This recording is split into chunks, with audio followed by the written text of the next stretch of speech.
mensajes de fin de año dirigido al presidente Gustavo Petro fue el escrito por Rodrigo Londoño, conocido en la guerra como Timochenko, máximo cabecilla en su momento de las FARC y hoy presidente del partido Comunes, con varios pendientes, con demoras en los pagos a los excombatientes de las FARC, con la disminución del presupuesto para sus proyectos, y habló de un punto que ha pasado de alguna forma inadvertido, pero que puede ser muy importante, y es el borrador del Ministerio de Justicia sobre las zonas de restauración, que son las zonas en las que los comparecientes al acuerdo de paz, exintegrantes de las FARC, cumplirían las sanciones restaurativas.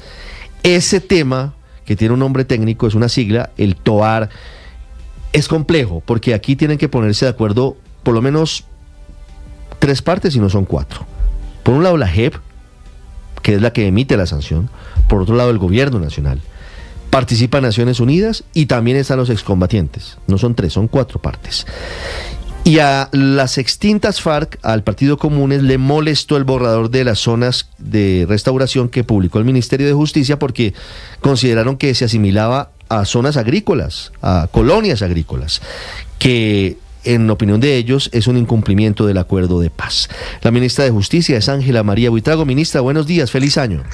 Ricardo, un feliz año para ti y para todos los de la mesa, y un saludo para los oyentes. Ministra, ¿por qué el malentendido? ¿Por qué esta interpretación de las extintas FARC sobre ese borrador?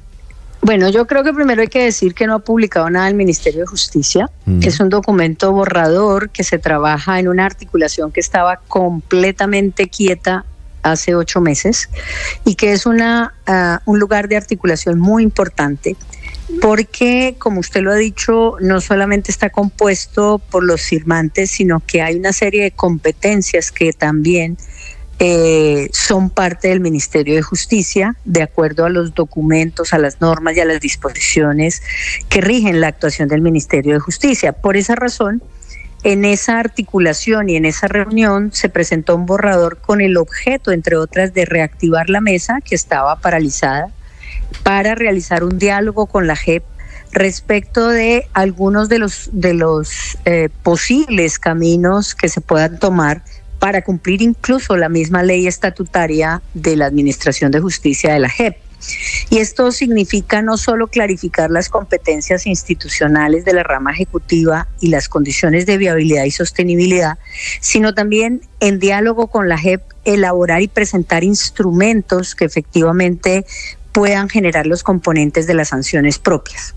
Y decimos que efectivamente es un borrador por 2 razones, Ricardo, porque esto lo primero que llevaba era activar la mesa de diálogo otra vez, y después pasar esta propuesta, después de que están todos los integrantes, gobierno, OEA, ONU y demás integrantes de la mesa, una vez se llegue a algún acuerdo, reunir también a lo que se llama la CECIVI, que es la instancia de verificación de implementación del acuerdo. Y esto lleva entonces a la necesidad de establecer cuáles van a ser esos componentes de esas sanciones propias. Sobre todo porque si el Ejecutivo tiene que cumplir algunas, tiene que saber si son viables, cuánto le van a costar, cómo se van a implementar. Y 3, obviamente, en un desarrollo que hemos venido haciendo durante el último año también, de muchas de esas sanciones propias que la misma JEP ha pedido que trabajemos con cada uno de los magistrados y en cada uno de los casos. ¿Cuál es el malentendido? El malentendido primero es que alguien entregó un documento borrador que no es todavía una política pública asumida por el ministerio, pero sí plantea elementos que consideramos importantes para tener en consideración sobre la base de las funciones que tiene el Ministerio de Justicia. 2, ¿quién impone la sanción? Pues la JEP. La JEP es la única competente para imponer la sanción. Pero para poder hablar de esto, entonces también tenemos que mirar lo que está reglamentado, y aquí sabemos que hay una serie de funciones retributivas y de reparación, y además de restauración, que llevan a que se miren y se establezcan cuáles son esos componentes de esas sanciones propias.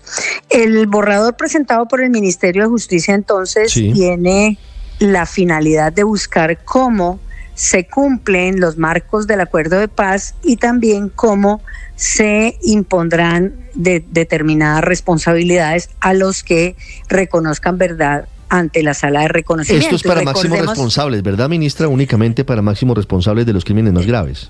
Sí, es que se supone que la JEP solamente va a sancionar a los máximos responsables dentro de un concepto internacional de derecho restaurativo. Pero también hay que recordar que Justicia y Paz, Justicia Especial para la Paz tiene dos salas. Una sala de reconocimiento y una sala de no reconocimiento. Y fíjense que las sanciones son sanciones que definitivamente ya están establecidas en 3 categorías. Yo no las puedo cambiar. ¿Dónde se van a pagar? ¿Cómo se van a pagar? ¿Cómo se van a establecer? Es un tema que está también incipientemente establecido en el acuerdo de paz. Pero 2, ¿qué implica, por ejemplo, que el Ejecutivo vaya a seguir el cumplimiento de una pena en un determinado sitio donde, por ejemplo, se lleve a cabo el desminado? También hay una serie de componentes: seguimiento, verificación, que se haga el desminado completo, que no haya más minas, etcétera. Todo eso también tiene un costo que hay que evaluarlo desde el punto de vista de los componentes, de quiénes van a ser los responsables para hacer este seguimiento de esas sanciones. Sí, ministra, la propuesta que se había hecho en ese borrador, físicamente, ¿cómo son esas zonas de restauración y reintegración? ¿Cómo se las están imaginando ustedes en el gobierno? Digamos que dentro del borrador hay unas zonas que pueden servir para varios aspectos. Uno, para el tema también del diálogo con las víctimas, y son las zonas que nosotros llamamos zonas de restauración, en el sentido de que las víctimas no tengan que desplazarse a ningún otro lugar, sino que en los territorios donde están efectivamente las personas puedan establecerse diálogos para reconocer esa verdad. Lo segundo, en esas zonas en particular también podemos hablar de las labores que se deben realizar como parte de esas sanciones propias, que no son nada diferente a lo que está en el artículo 126 de la ley estatutaria de la JEP, en donde se impone a todos los que reconozcan responsabilidad y verdad exhaustiva, detallada y plena ante la sala de reconocimiento. Y fíjese que ese mismo artículo lo que está diciendo es que la sala de reconocimiento respecto a determinadas sanciones o infracciones muy graves, tendrá un mínimo de duración de cumplimiento de las funciones reparadoras y restauradoras. Y entonces fíjense que esta norma lo que hace es preguntarse dónde van a hacer esas acciones, en qué lugar van a hacer esas acciones, cómo van a llevar a cabo esas acciones. Y eso significaría que esas zonas, que son zonas que no tienen nada que ver con el alto conflicto, nosotros nunca lo planteamos así, ni planteamos 41 zonas como lo dice el secretariado. Eso lo hablamos directamente con los abogados de ellos y con el señor Alape después de que el borrador se da a conocer sin que hubiese habido autorización de la alta instancia, porque todavía estaba en la alta instancia. Significa que entonces hay una serie de sanciones propias que deben tener un seguimiento y un reconocimiento. Y más entendiendo algo, recuerden que la Jurisdicción Especial para la Paz es una jurisdicción, llamémosla temporal, en el sentido de que tiene un vencimiento. Así es. ¿Qué va a pasar con el cumplimiento de esas sanciones después de ese vencimiento? Ya estamos al año 2025 y sobre esa base, ¿cuándo van a imponer la primera sanción? ¿Qué significa imponer la primera sanción y cuánto tiempo va a durar? Todo eso va a tener que tener un monitoreo y una verificación. Podríamos quedar también en el escenario, ministra, perdóneme, en el que la JEP ya haya terminado su mandato y se estén cumpliendo todavía sanciones. Claro. Y entonces la pregunta es, ¿quién las va a monitorear? Claro. ¿Quién las va a seguir? ¿Cómo se van a seguir? Todo eso significa también muy importante, Ricardo, y es decir, miren, esta alta instancia lo que quiere es dialogar con la JEP en cumplimiento de las labores que tiene el Ministerio de Justicia. O sea, esto no es simplemente porque al Ministerio se le ocurrió, sino porque hay un documento incluso que es el COMPES 4094 que ellos piden derogar después de que sale el borrador. Pero mientras el 4094, que es política pública, esté, pues nos da unas funciones de no solamente clarificar las competencias institucionales de la rama ejecutiva y las condiciones de viabilidad y sostenibilidad para la implementación de los compromisos, sino también elaborar en diálogo con la JEP y presentar, si hay necesidad, algunas propuestas. Y esto entonces quedó claro, digamos, con los abogados y con el señor Alape. Vamos a seguir trabajando en mesa técnica, tanto la mesa principal que tiene a todos los órganos de gobierno y a la JEP, a la ONU y a la OEA, como también el tema de la CECIVI, que es parte del seguimiento del acuerdo de paz.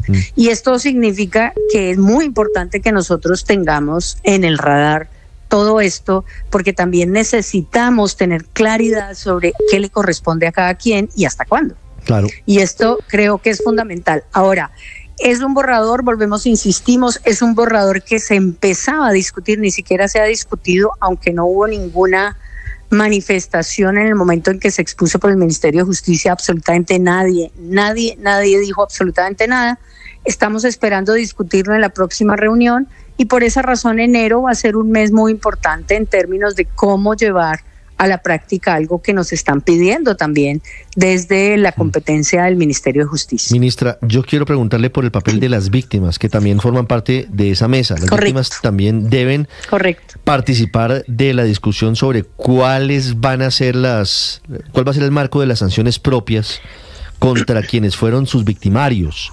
¿En qué momento se va a escuchar a las víctimas o en qué parte se va a tener en cuenta lo que dicen las víctimas? Correcto. Nosotros tenemos planteado lo principal y es reunir a las víctimas de todo el país. Y eso implica también saber dónde está el mayor número de víctimas para no hacerlas desplazar hacia los territorios en donde les quede difícil por costos y demás. Y eso significa que una vez se hubiera definido, porque la JEP presentó un proyecto borrador también, y nosotros presentamos un proyecto borrador. Bueno, yo no sé si el de la JEP es definitivo, el mío como Ministerio de Justicia es borrador, pero la JEP propuso algo que no tiene que ver con esto que le estamos hablando nosotros desde el Ministerio, sino con una serie de mesas de evaluación.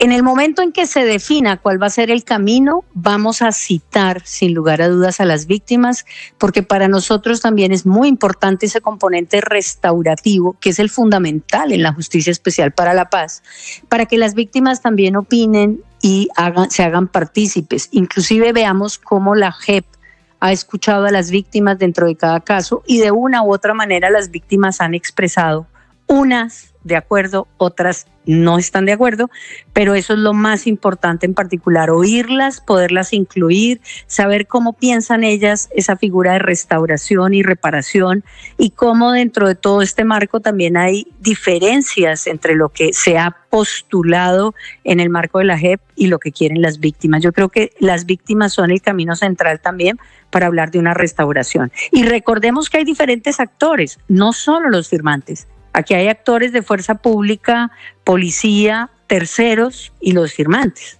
Y esto significa también entender que todos estos actores pues hacen o cumplen un papel protagónico, unos encontrando y diciendo la verdad y otros de la otra sala que no quieren aceptar la verdad. Ustedes han visto cómo la misma Jurisdicción Especial para la Paz ha sancionado a personas que no han dicho la verdad y han pasado a la segunda sala para investigación y juzgamiento. También esas personas tienen que tener claridad sobre la clase de sanciones que se tienen y se van a imponer. Entonces, esto no es blanco y negro, esto no solo es un sector. La Jurisdicción Especial para la Paz conlleva a muchísimos actores y desde ese punto de vista creo que es muy importante sentarnos a dialogar todos como lo intentamos hacer en la alta instancia, que fue la que llevó a cabo la presentación de un incipiente borrador en donde lo que queremos es definir lo que la misma ley y el mismo marco legal nos ha impuesto. Son las 9:34 a.m. Es la ministra de Justicia, Ángela María Buitrago, hablando de esta polémica de un tema que seguramente será noticia este año, y es que la JEP muy seguramente tendrá que dar a conocer en el primer semestre las primeras sanciones propias contra el antiguo secretariado de las FARC por secuestro. El caso más avanzado es secuestro, pero este será un marco para todas las sanciones, también para integrantes de la fuerza pública, eventualmente que acepten sus responsabilidades. Ministra, muchas gracias y de nuevo un feliz año. A ustedes, Ricardo, y un feliz año para todos.